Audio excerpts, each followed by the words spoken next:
What's up, everybody? Welcome to the All Sports and All Play Network. Tonight is going to be the first Monday night post-game show from the NFL. I am Ace from the West Coast, and I am joined by none other than J-Mac. But before we jump into it, the show today will be brought to you in part by Suzanne Paparazzi Jewelry. All products are lead and nickel free. All products are $5. Special offer for all ASAP Sports viewers, free matching earrings when you buy a necklace. Order now at paparazziaccessories.com, and then the code for that is 160920. All right. So, didn't we have some exciting games today? Oh, today's games? Yeah, absolutely. Absolutely. I couldn't believe that how good. Actually, all weekend, it was just a great weekend for great opening weekend. Starting with the Thursday night game, it was entertaining all the way through. There wasn't really a game that I watched that I was like, man, I'm so bored with this game. You didn't have any of those 6-3 games or those 14-7 games that were kind of slow, but it was definitely a good match. Good matchups this weekend. Good games. Right. I mean, I was seriously just excited to get the season rolling. I really, really was. Yeah. And I mean, before we get started on tonight's game, what do you always think about, the NFL putting out two games on Monday night on week one? I think it's brilliant. I think that the NFL markets like no one else. And so when you're talking about prime time, what else is everyone else looking forward to the Monday after Labor Day? A week after Labor Day, everyone knows there are going to be two Monday night games on. And the NFL is the powerhouse, and we knew this was going to happen. Chris and I talked about this on our ASAP Sports Minute show.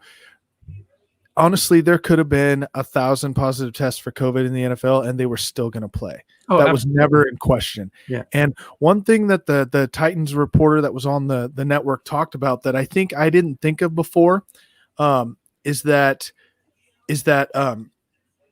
there was the NFL can make it work because they only play once a week. So they're not out there every day like baseball or basketball is, where they have to quarantine themselves and be in a bubble. NFL teams can make it work because they only play once a week. And they actually did a round of testing this week, and there was not a single positive test. Yeah. So correct. Yeah, and I truly do like you're saying, I like the two games in the first week on Monday night, especially the product they put out today. I thought both games were good games. I was glad that they started off Monday Night Football with two good games. So with that being said, tonight's first game was the New York Giants versus the Pittsburgh Steelers. So we can go ahead and jump in and start talking about that one. So what was your thoughts on the game? Well, I got two real quick thoughts on this. First off is I'll say that Ben Roethlisberger, never expected him to play as well as he did coming back off that injury. Definitely showed that he's not slowing down at 38 years old. And to me, you go Super Bowl rings, total body of work. He's the best quarterback to come out of that 2004 draft class, without question. Without question. He's way above Eli Manning, miles above Phillip Rivers. I think all three of them are Hall of Famers in today's game, to be honest, but I think he's the best three. And then I forgot how good that Steelers defense was. I'll say I took that for granted. I never thought they were going to come out and fight the way they did. And they really made the Giants, they made Saquon Barkley look like he was playing backyard flag football. I mean, that was a dominating performance on their part against Saquon. Yeah, Saquon Barkley had 13 carries for 6 yards. They shut him down, and that's not something that you see very often, especially with Saquon. Saquon is a guy that is completely tough to shut down, and they shut him down in the running game. The only thing that actually gave Saquon somewhat of a saving face today was his receiving game. He had 6 catches for 60 yards. That was Right. like his only saving grace. And so honestly, when your best player on offense gets 6 yards rushing, you're not going to win a game. No. And I think that was Pittsburgh's play a game plan going into the game. I think they could definitely were like, hey, we're not going to let Saquon beat us, no matter what. No matter what, Saquon's not going to beat us, and so we're going to keep 6 and 7 guys in the box, and we're going to make Daniel Jones throw the ball and beat us. And that's what they did. And in the end, Daniel Jones couldn't handle that. He couldn't beat them by throwing the ball. Now, granted, the kid is good. He's going to be good. I'm not even saying he's a bad quarterback because he's not. That throw that he threw into the end zone to Slayton, that was a dime. That's a professional quarterback throw right there. And that just proves the kind of talent that he has. So before we get all up and antsy and Freddie watches this and saying that I'm talking about his boy, I'm saying he is a good quarterback. But tonight he couldn't handle the pressure of having having Saquon gone and have to beat a team. No, and going back on that, I will agree with you. I do think that, like they call him, Danny Dimes. I do agree that Daniel Jones is going to be a good quarterback. The only knock that's been on Daniel Jones from his rookie year and then even this year, Daniel Jones is going to have to clean up the turnovers. He has to stop turning the ball over. He really has to. That one throw that he kind of just threw up in the end zone, I think his arm might have been hit, but I couldn't really see, but it looked bad. And so that's definitely something that he's going to have to clean up. But I'm not taking anything, just like you said, I'm not taking anything away from Daniel Jones. I think he's going to be a good quarterback. I think he's definitely the quarterback of the future for the Giants. I think they made the right call when they drafted him. But then going back, like you were saying, on that Steelers defense, you look at that Steelers defense, and they have guys like, they have a Minkah Fitzpatrick, they have a TJ Watt. They went out and traded for Hayden, which I'll admit I forgot about. I forgot that they had Joe Hayden. So right there, you're talking about your starting corners are Minkah Fitzpatrick and Joe Hayden. No, so Fitzpatrick is actually a safety. You're right. Excuse me. You stand corrected. Yeah. Their corner is actually Hayward and Hayden. Yeah. So again, the secondary is way better than I remembered. And they showed that tonight for sure. Well, yeah, and they also have a Stephon Tuitt, and I mean, you can just on this defense, they can just keep going and going and going and going. I mean, this defense it's deep, it's solid. They're definitely, from what I saw tonight, they're definitely a top 5 defense in the NFL. Oh yeah, and I think the only knock that I have against the Steelers is that their running game. Granted, they ran good tonight, but they didn't really have a plan outside of James Conner, and I think that hurt them a little bit, having to just try to find someone to fill in that gap. So if there's any knock that I have, it's definitely they're not deep at running back. No, but Snell, he came out and played good. Absolutely. He had over 100 yards rushing. I think he scored a couple times. No, I think he might have scored once, but he had a good game. And so that was actually impressive when Connor got hurt. Now, if there is one knock on Connor, it is he gets hurt a lot. And so last year he missed, I think it was like 6 or 7 games because of injury. And he did say this year that he was coming out with a chip on his shoulder because of the injuries that he had. And then he comes out in the first game and he gets hurt again. And Benny Snell has to come in and play for him, which played lights out tonight. He was solid. Then Big Ben, to me, I totally agree with you. Big Ben, to me, actually surprised me tonight with how well he actually played. I actually did not think that Roethlisberger was going to play that well. I wasn't sure how he was going to look coming off of basically his surgically repaired elbow. But he looked like the Big Ben of old. He did start a little slow. He did struggle at the beginning, but he kind of caught fire towards the end. And how about Juju Smith-Schuster? Oh. Yeah, I'm The only knock that I really have on Juju, and I'm not saying he's bad, but when you're the number one guy, when you're so-called the wide receiver number one, and you look at his numbers last year without Big Ben, he didn't do anything. right. He lost to Antonio Brown, and then everyone's like, oh, this is Juju's team, and everybody was expecting him to step up, and he didn't. But then tonight he came out and he showed me, hey, he still got it. Juju's still there. And I think sometimes, we forget. You talked about Big Ben starting slow. I think we saw that in a lot of games.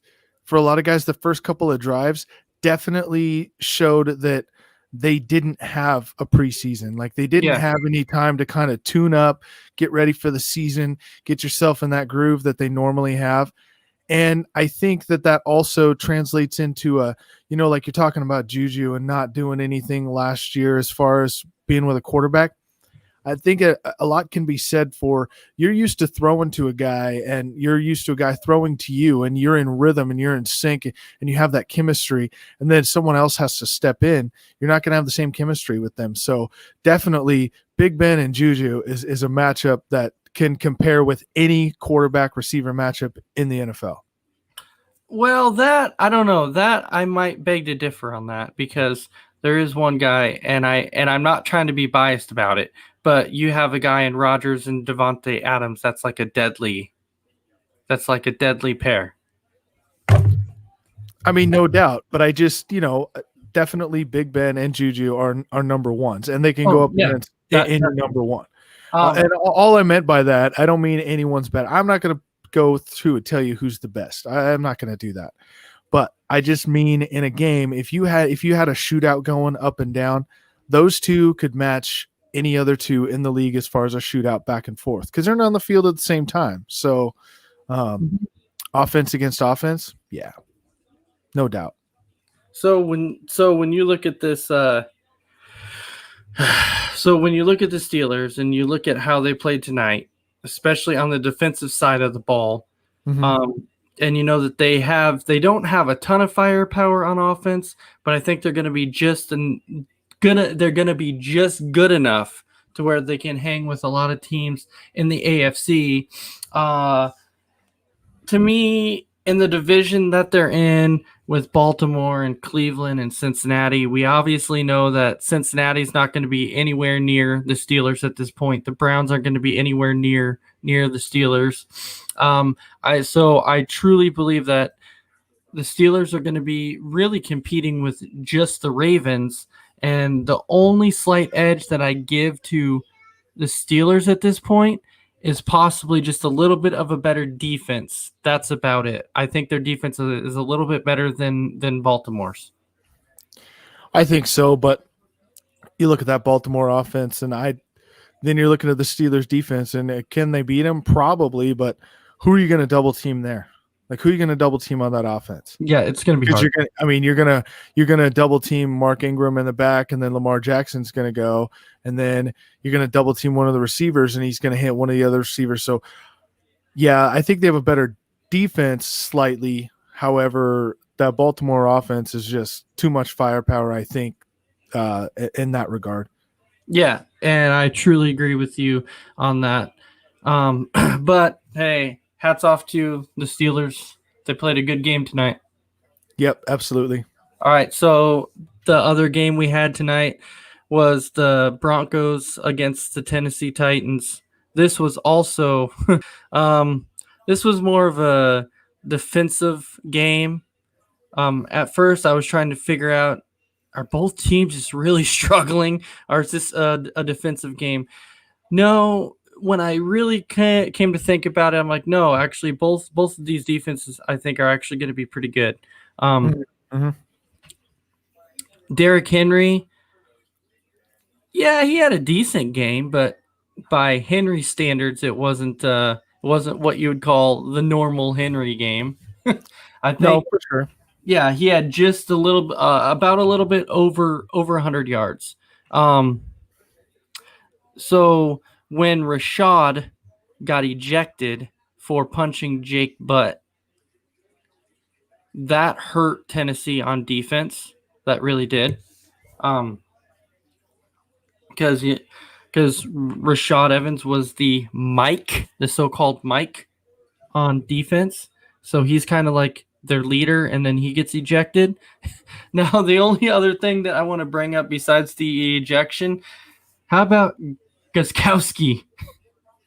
Dude, he struggled tonight, dude. I mean, hats off to him for coming out there after missing 4 kicks and hitting that last one and just not putting any – what really was smart on that last field goal. After you miss 4 kicks, you're going out there and – Vrabel knew. He's like, man, if he goes out there and has to think about this kick, he's going to miss it. So he's like, run out there, snap the ball, kick the ball. Don't even think about it. Just kick it and do what you do. And that was the smartest thing he did, is not gave Vandio a chance to call a timeout for sure. He struggled. And because if he makes all those kicks, they don't even have to run that 2-minute offense and the game's over. That was a 10-point difference on the kicks that he missed. So you're talking a 10-point difference. That's a completely different game. Yeah, and and I completely agree with you. What Gostkowski did at the end is what you would call a confidence booster. That's pretty much all it was. It's just to be like, hey, I understand I missed 3 field goals, which let's get out of the way. You're a kicker. You have one job, and that's to go out there. You got to make those field goals. You miss 3 field goals. You miss an extra point. I think as a kicker at this point, your confidence is, pretty shot. But I know you do want that one other chance. And like they were saying, after Gostkowski missed those several field goals, he ran off. He was taking his tee. He was throwing it down. He was frustrated. Every kicker has that type of game. The only kicker that I can think of that really hasn't had that type of game was Justin Tucker. But that's just Justin Tucker. Yeah.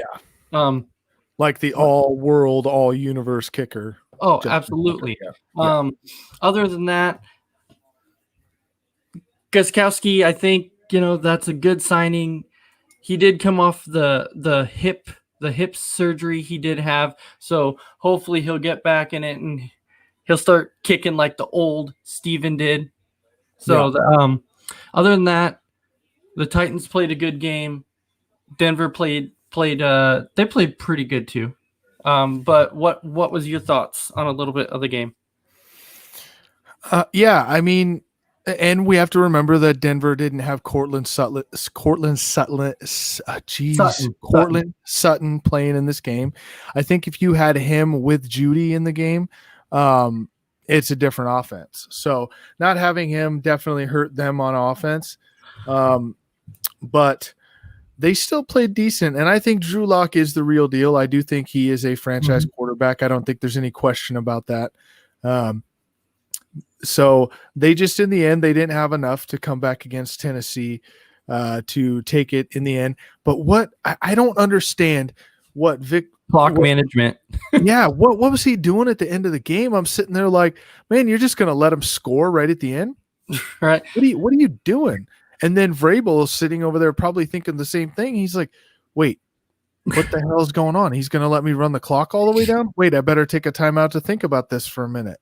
Well, they could have taken a timeout with 40 seconds. They could have taken a timeout with 30 seconds. So if they would have taken a timeout at 40 seconds, if they would have even taken a timeout at 30 seconds, that could have – I know when they got it back, there was 16 seconds left on the clock. But when you even take a timeout with 30 seconds left, that gives you an extra 14 seconds. And in football, that's an eternity. Well, so the way I usually break it down is you look at 30 seconds, you have about 5 plays. You have 5 plays to get down the field.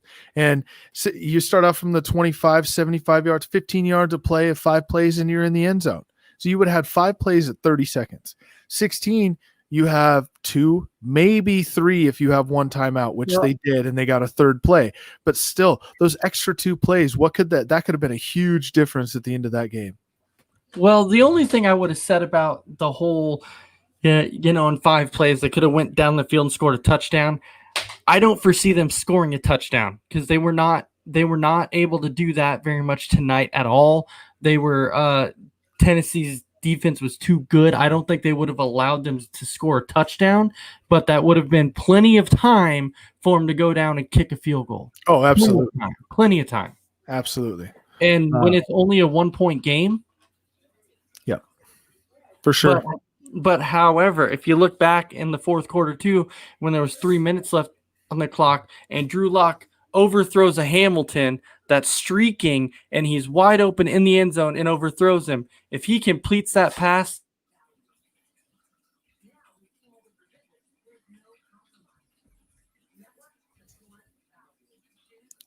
yeah, I understand what you're saying. Like, he completes that pass, but why take a chance? I understand. I get it. I get that you can't be too conservative, but sometimes it's all about winning the game and running the clock out.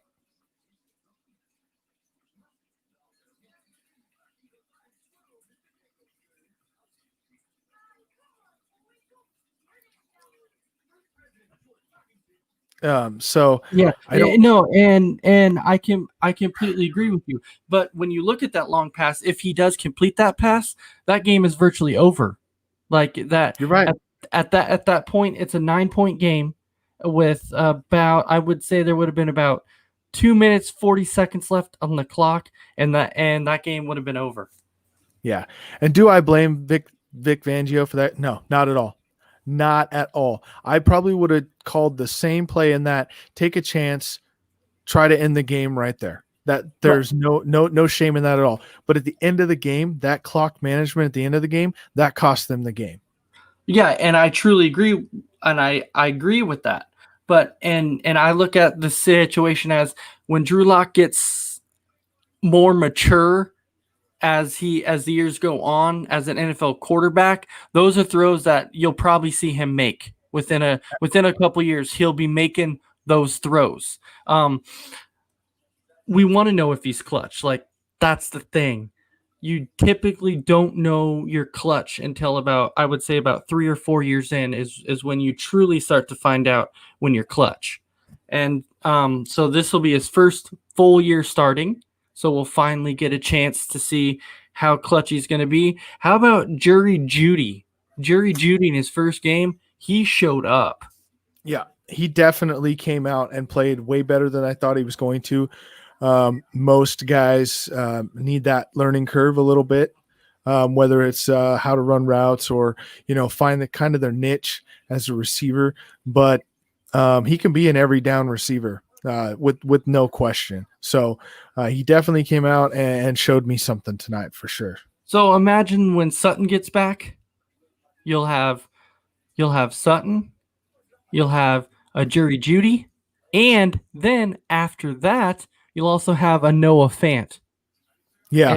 And Noah Fant showed up tonight too. He showed up. And don't forget, when you have Philip Lindsay not having a good game, you have Gordon too. You have Melvin Gordon. And then you get down to the end zone and you have Royce Freeman, the big thunder, to just bulldoze people over and get in the end zone. That team is set. I mean, that taking nothing away from them, that team is set. I actually had them picked to go second in the division because, well, let's face it, it's the Chargers or one of the other teams in the Raiders, and the Raiders won, but I don't think they're that good of a team. But I think the Broncos are going to make some noise this year. And I agree with that assessment. I will tell you that doing my power rankings, it was really hard not to put the Broncos in the top 10, even with the fact that they lost a game.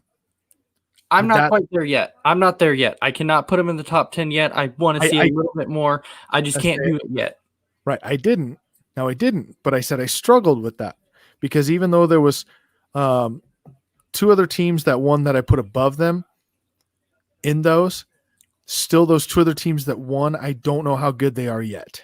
Well, and I agree with that analysis because there are a few teams that I could look at that are 1-0 at this point that if I take this Denver Broncos team and I put them against them, I could actually see Denver beating them. So a team like Washington, I could see them beating Washington.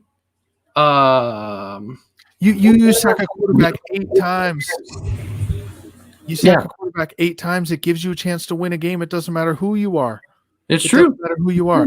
So, yeah, Washington won a game. Congratulations to them. They sacked Carson Wentz 8 times. You're going to have a chance to win. The only thing I give Washington credit for in that game is coming back when you're down by 17 points. Right. And I completely agree with that. But do I put them anywhere near the top 10 as a team? No, absolutely not. It doesn't matter that they're 1-0. And I agree with you on that. So I guess to finish off with this Tennessee and Denver game, it was a great game. Both sides played well. It was a competitive game. Tennessee was just a little bit better. Personally, what do you think Clowney is going to mean for Tennessee? I think guys like that mean a lot. And even if he doesn't have double-digit sacks, it doesn't matter. He's still a disruptive force in the middle of that line, and he takes up one, if not two, of their offensive linemen, opening up for someone else. And that's really an underutilized I don't really know how to describe it. Say it's not a stat, but it's really an underrated thing in the league, is just taking up that space for someone else to be opened up. And those guys are invaluable to a team. And that's what Clowney is. Even if he's a decoy, he's going to mean so much to that defensive line. And I completely agree with you on that. I was excited to watch this game. I'm excited to see if Tennessee was a kind of a Cinderella team last year or if they're for real. So I would like to see how the rest of the year is going to pan out. So before we go ahead and finish up, since we have a few minutes left, so instead of doing top 10, you want to go ahead and just tell us what you believe is your top 5.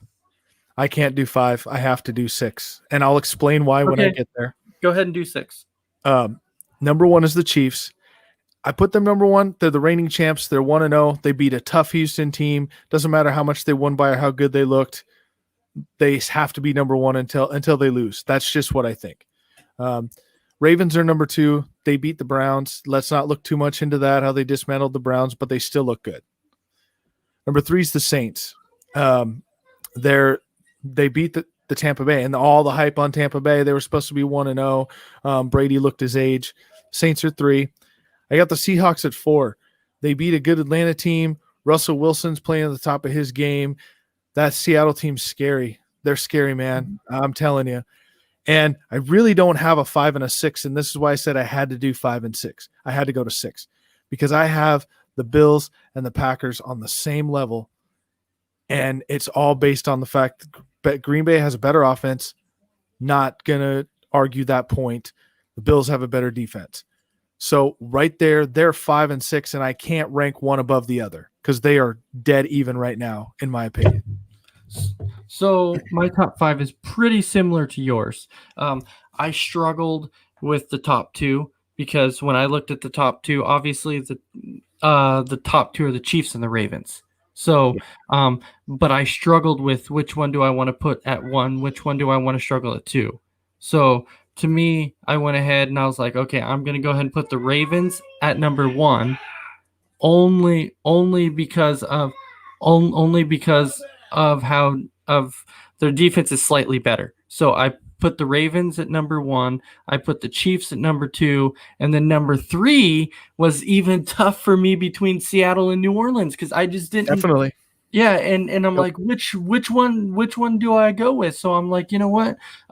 So I went ahead and I actually put Seattle at 3, and then I put New Orleans at 4, and then number 5 I went with Green Bay, and then at number 6, since we're going 6, I would agree with you that number 6 would be Buffalo. Yeah. Like I said, and I struggled with the same things you did. I mean, you could do a 1 and a 1A with the Chiefs and the Ravens. You could do a 2 and a 2A with the Saints and the Seahawks. And to me, a 3 and a 3A with the Packers and the Bills. And after that, I think it's a pretty steep drop off. But those teams, it's really hard to pick a top 5. Yeah, it's tough. It's really hard to put one above the other.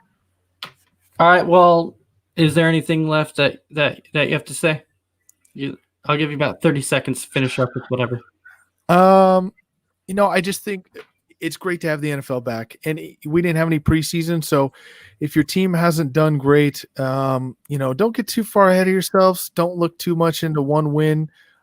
Great games out there by a lot of guys for sure in week 1, but they'll shake the rust off. They'll get into it. Probably everybody but the Browns. Sorry, Browns fans. I don't know what to really say. Another year where they come in overhyped, I think. I don't think Baker Mayfield's the answer. I don't know, but let's look forward to another week. Ace and I will be back next Monday night to do the next Monday night game. I'm looking forward to it. Yeah. And actually, I just want to say real quick, starting Saturday, there's going to be a Saturday college football wrap-up show that will air on this network. We haven't really worked out the details of who's going to be on it and what time it's going to go yet, but we will hit you up with further details on that. All right. And I just want to thank everybody for watching J-Mac. It was awesome tonight. It was great. We'll be back again next Monday. And actually tomorrow night, you can come and watch Chatting Sports with Ace and Nate the Great. And tomorrow we'll be covering pretty much everything. We'll talk a little bit about tennis. We'll be talking about basketball. We'll be talking a little bit about football and baseball. So with that being said, I want to thank everybody. I'm sorry. I'm not laughing at you. I'm laughing at the last comment that was put on the page by Doug. Doug knows. We got to give him that shout out. You've got to do that before we go off the air. So Doug notes. I do have to give him a shout out on this because that was actually kind of funny. The Browns' best offensive play this season was actually a third down punt. And yes, that was actually kind of funny. So saying, they were at a 3rd and 41 yesterday, like only the Browns. Yep, and they punted. Yeah. So anyways, with that being said, I want to tell everybody, have a great night. I hope you enjoy the show, and we'll see you again. All right. Night.